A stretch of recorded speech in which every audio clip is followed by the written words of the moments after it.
Atenção porque vai começar a aula de geografia. Olá, turma. Aqui é o professor Bruno Viana. Vamos juntos a mais uma aula de geografia aqui pelo canal Eduque Mais SCPE. Espero que todos estejam bem, com saúde, com muita disposição para estudar, tá?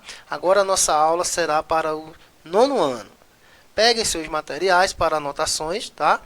Informem aqui nos comentários seu nome completo, sua turma, né, sua escola e outros comentários que vocês queiram fazer. Vamos dar início à nossa aula 3 de Geografia. Antes de começarmos os conteúdos da aula 3, vamos fazer a nossa correção da atividade anterior, tá? Aquela que vocês receberam aí.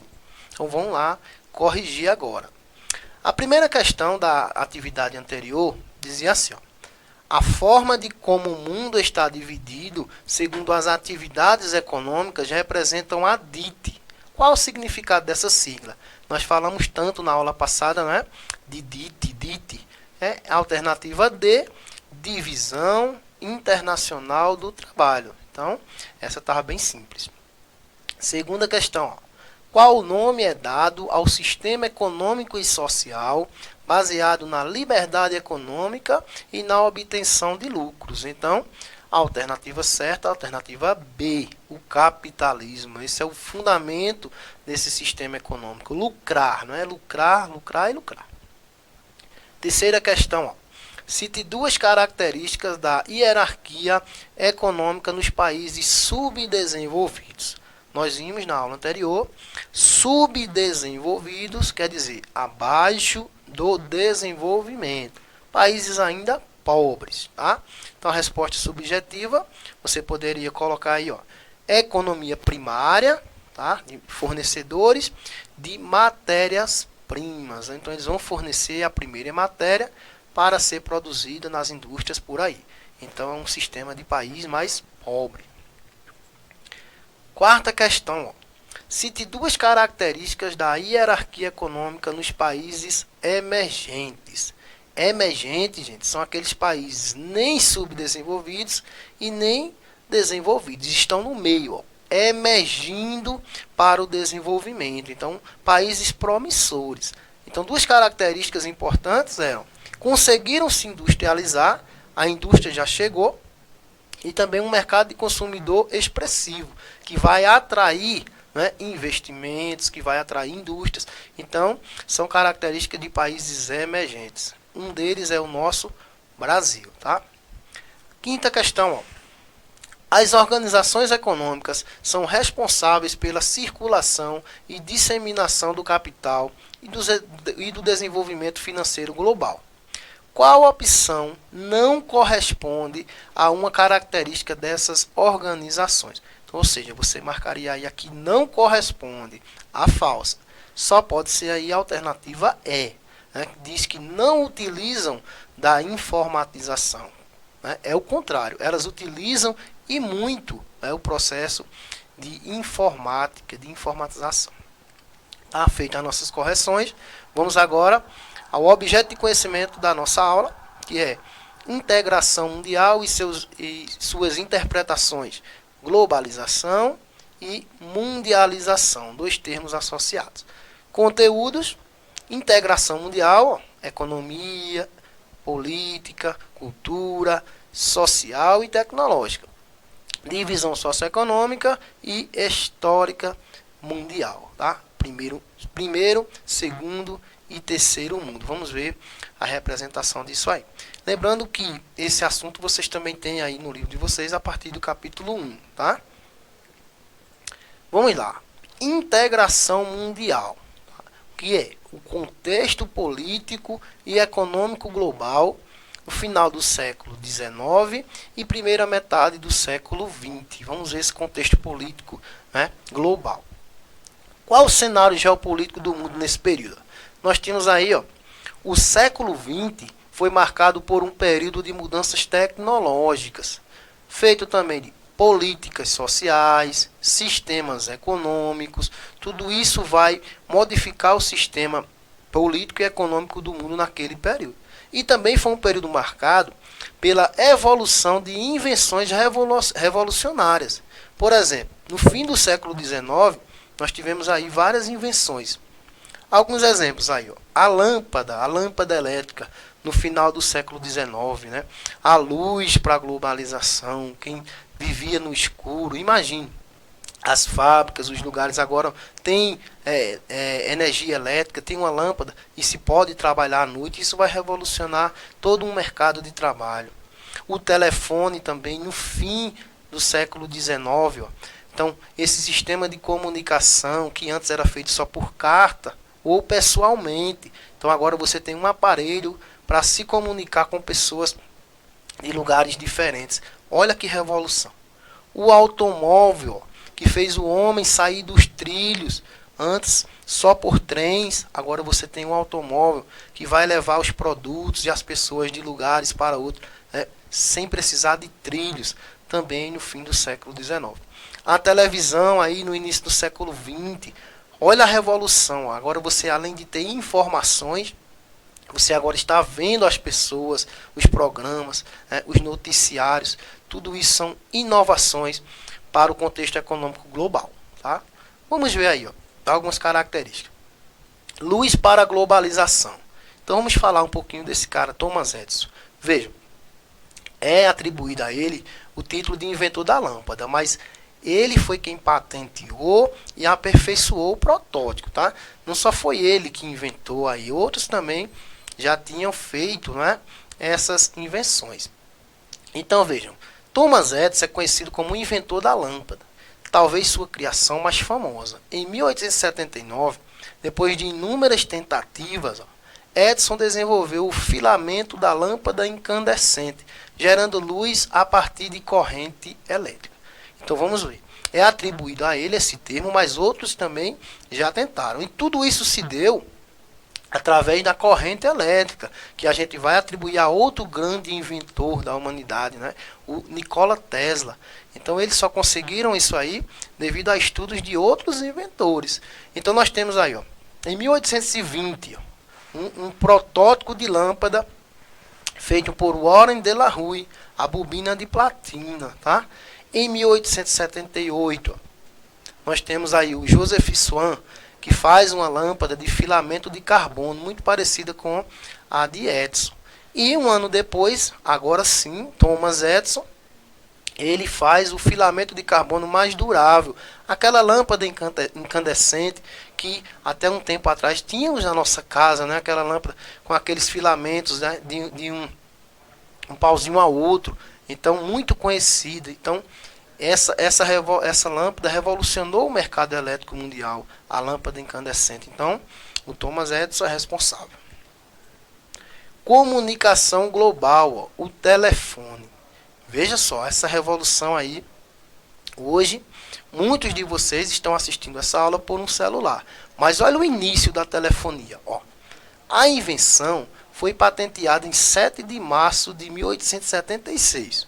Mas a data que entrou para a história da telefonia foi 10 de março do mesmo ano. Nesse dia, foi feita a transmissão elétrica da primeira mensagem completa pelo aparelho recém-inventado. Então, o título de telefonia é dado a esse senhor aí, o Alexander Graham Bell, tá? Um imigrante escocês que morava nos Estados Unidos. Tá? Então, ele revolucionou e patenteou essa invenção, e a primeira frase dita por um aparelho foi feita por ele, claro que em inglês, não é? Mas traduzida, então ele disse lá, nessa ligação que ele fez, Senhor Watson, venha cá, preciso falar-lhe. Então a primeira mensagem feita por um telefone na história foi essa aí. O Watson era um dos seus colaboradores na invenção, tá? Então é uma foto histórica. Outro aí, ó, transporte global, né? O automóvel. Né? Hoje, todos os tipos variados de carros, né, modernos no mundo. Olha o início aí do automóvel no mundo. Ó. No ano de 1886, é considerado o ano de nascimento do automóvel moderno, pelo inventor alemão Carl Benz. Tá? Carl Benz, gente, Posteriormente viria a ser o fundador da grande indústria de carros, a Mercedes-Benz. Então olha aí a invenção dele. Parecia uma carruagem, mas era um carro da época. Isso revolucionou tudo. Imagine, você sair das carruagens, das carroças e agora ter um carro, né, a motor. Então veja que revolução. Tudo vai ter um princípio. Esse carro aí, ó, ele está lá em um museu na Alemanha e é uma foto histórica também, né? Essas primeiras invenções ficam eternizadas na humanidade. Hoje nós temos aí uma evolução, mas tudo partiu daí. Comunicação visual global. Agora sim, ó. A televisão, né, que todos temos em casa, aí, ou a maioria das pessoas tem, até nos seus quartos, né? Olha a origem dela, ó. O primeiro sistema semimecânico de televisor analógico foi demonstrado por John Logie Baird em 26 de janeiro de 1926 em Londres, né, lá na Inglaterra. 2 anos depois, em fevereiro de 1928, imagens em movimento foram transmitidas por John de Londres para Nova York. Então veja que foto histórica aí, ó. John pôs ao lado do seu invento, né? A The Baird Television em 1926. Olha aí como era a primeira televisão, o formato dela, totalmente diferente, né? Ainda com um sistema, né? Parecido até com rádio, mas foi feita a transmissão de imagens através desse aparelho. Revolucionou o mundo e hoje nós temos aí uma crescente tecnologia de televisores. Ocorreu uma interação mundial. Olha aí, ó, no início do século XX, a qualidade de vida melhorou para muitos, ao passo que esse progresso foi essencial para grandes mudanças no cenário político mundial. Todas essas evoluções vão melhorar a qualidade de vida das pessoas, porque vai trazer mais técnicas, vai trazer aí, junto com elas, né, avanços tecnológicos, trabalho, dinheiro, né, divisão desses trabalhos em profissões, tudo isso vai mudar. Então vejam, nesse período, os Estados Unidos da América, EUA, lideravam a hegemonia econômica, ou seja, o poderio econômico do mundo no início do século XX era também nos Estados Unidos. Era uma grande potência industrial do mundo, né? Produção e exportação de produtos. Então, um exemplo maior disso é a origem da indústria automobilística. Então, podemos colocar aí, ó, como um desses inventores, propulsores aí, esse senhor aí, o Henry Ford, tá? O dono e fundador da marca de carros Ford. Então, veja o sistema que ele monta, isso lá nos Estados Unidos, de produção em massa. Então, ele vai fundar um sistema econômico, né, de produção chamado de Fordismo, que ainda é usado hoje. Como assim? Ó? Os carros eram feitos numa esteira. Tá? Eles começavam do zero, lá no começo da esteira, até o fim dessa esteira para terminarem lá o seu acabamento. Então, cada trabalhador tinha uma função. Cada um fazia aquela função. Um fazia a questão dos pneus, o outro dos parafusos, o outro da parte mecânica, o outro da pintura. Então, cada um tinha a sua função. Então, esse sistema era chamado de Fordismo, produção em massa em esteira. Tá? Tem um filme que eu até recomendo a vocês, todos precisam assistir, Tempos Modernos, de Charlie Chaplin. Então, conta a história de um funcionário, né, de uma fábrica de carro que só fazia apertar parafuso. E com o passar do tempo ele foi enlouquecendo, porque ele só fazia apertar parafuso, apertar parafuso. Então é bem engraçado, mas conta aí uma história daquele período, né, da linha de montagem do Fordismo. Então bem interessante. Contexto geopolítico da época. Ó. Nessa época vamos ter um desenvolvimento do capitalismo industrial, que é a segunda fase do capitalismo. A indústria vai avançar, vai ter agora aí os direitos trabalhistas, os donos das empresas vão lucrar, né? Isso vai ter também um avanço da DIT, da Divisão Internacional do Trabalho. Cada pessoa vai ter lá sua função, vários cargos de trabalho, consolidação da indústria. A indústria agora vai atrair toda a população para perto dela, porque ela vai ter trabalho e vai pagar dinheiro àqueles trabalhadores. Então quem vai dominar o mundo agora é a indústria. As cidades vão crescer através da indústria, porque vai gerar dinheiro, riqueza, tá? Vai surgir aí também um capital monopolista. Capital é dinheiro, tá? Dinheiro na mão de poucos, por isso mono, tá? Então uma pessoa com todo o capital, com todo o poder. Daí vai surgir também os grandes bancos, para que esses donos de indústria coloquem o dinheiro no banco e esse banco vá trabalhar com o dinheiro deles. Então esse capital é chamado de monopolista, tá? Todos esses avanços vão gerar novos padrões culturais. Por exemplo, os jovens, né, agora vão ter, além de jornais, rádios, televisão, telefone, uma mídia toda influenciando os padrões. É por isso que cada década do século XX tem um padrão cultural, seja de roupas ou seja de mídia, né? Isso é uma evolução até os dias de hoje. Nesse período também nós vamos ter conflitos geopolíticos. Ó. A geografia ela vai estudar a geopolítica, a política, o poder e os conflitos no mundo. Tá, nesse período nós tivemos guerras e revoluções. Tá? Uma das principais foi a Primeira Guerra Mundial, ó, lá no início do século XX, 1914 a 1918, né?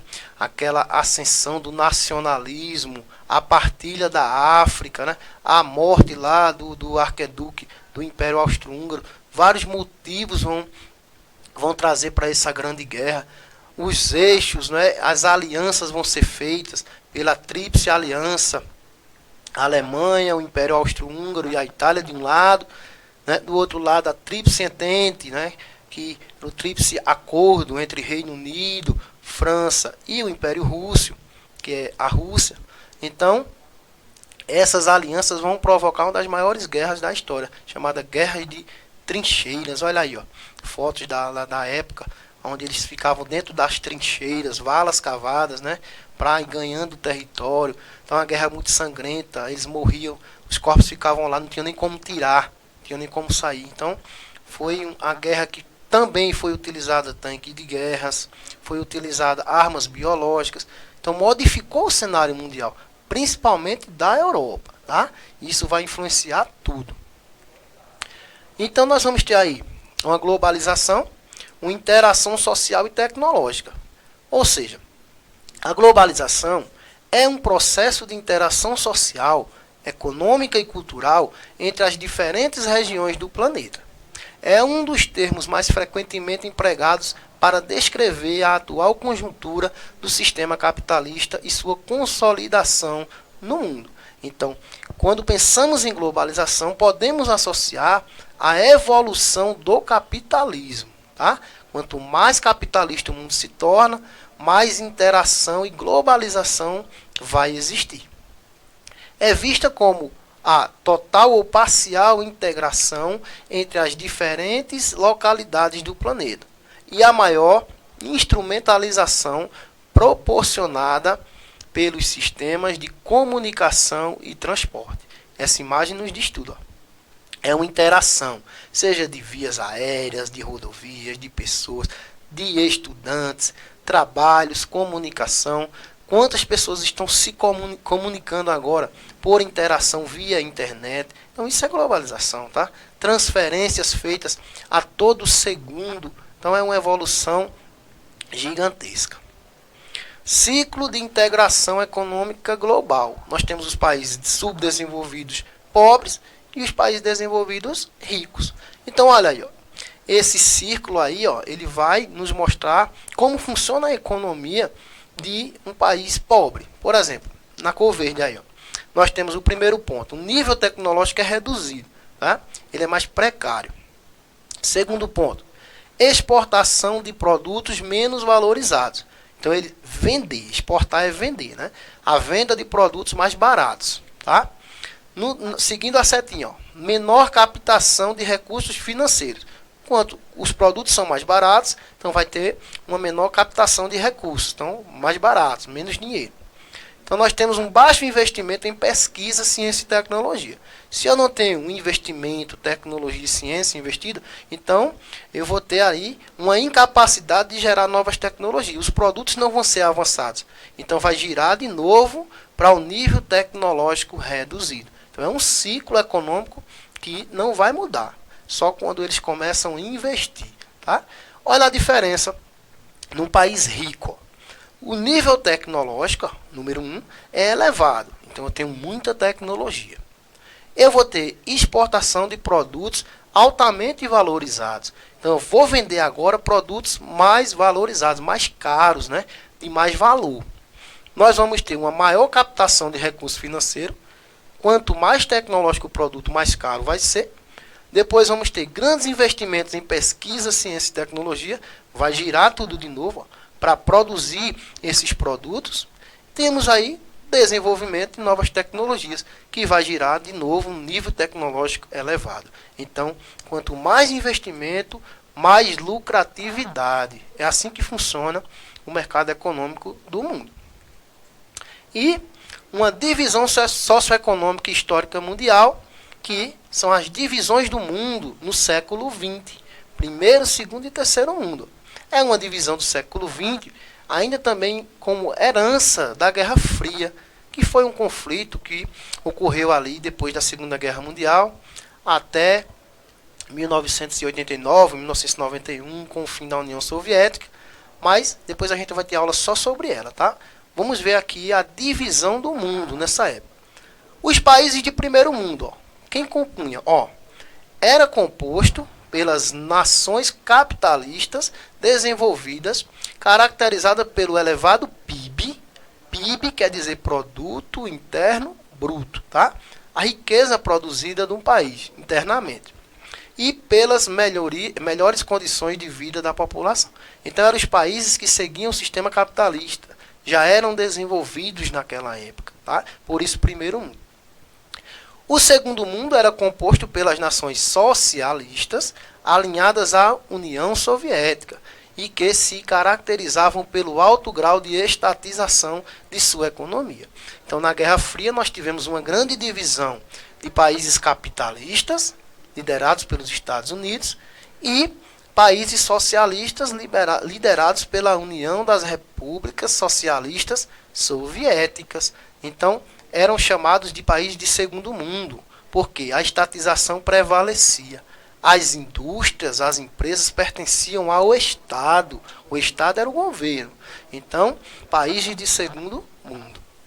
E o terceiro mundo, gente, era formado pelas nações subdesenvolvidas, em especial aqueles países não alinhados, ó, entre aspas, ou seja, que não tomavam partido em favor de nenhum dos dois grandes polos mundiais, nem o capitalismo dos Estados Unidos, nem o socialismo da União Soviética. Então está aí feita a divisão dos três mundos lá no século XX. Hoje não se usa mais, viu, gente? Hoje é outra divisão que nós vamos ver posteriormente. Esse mapa vai resumir, tá? Quem eram os países do primeiro mundo, na cor amarela. Segundo mundo, aí, ó, nesse laranja misturado aí com rosa. E terceiro mundo aí, a cor verde. Então nós temos Canadá, Estados Unidos, né? A Europa ocidental, que nós vimos na primeira aula, que eram os países que seguiam o capitalismo dos Estados Unidos, né? A Austrália, o Japão. Então eram países desenvolvidos que seguiam esse fundamento capitalista, tá? Na cor aí, ó, essa cor mais rosa aí, os países do segundo mundo. Então toda a União Soviética, composta aí por 15 países. Temos também aí a China, alguns países da África que seguiam esse sistema, né? Na América nós tínhamos aí a Cuba, que ainda hoje é país socialista, a Nicarágua, tá? E em verde os países de terceiro mundo. Por quê? Porque não seguiam efetivamente nenhum sistema, nem outro. Você vai dizer, mas o Brasil, professor? O Brasil, nesse período, nós vivíamos um fim de uma era chamada Era Vargas, entrávamos numa república populista, né, que vai do governo Dutra até João Goulart, e depois entramos numa ditadura militar, num regime militar, até 1985. Então não tínhamos um regime certo, porque a democracia era restrita. Então por isso estamos ali na cor verde, tá? Isso também acontece em outros países. Essa é só uma explanação dos países no mundo nessa divisão dos 3 mundos, ok? Aqui as referências da nossa aula, da nossa pesquisa. Muito obrigado pela atenção, espero ter contribuído. Até a próxima aula.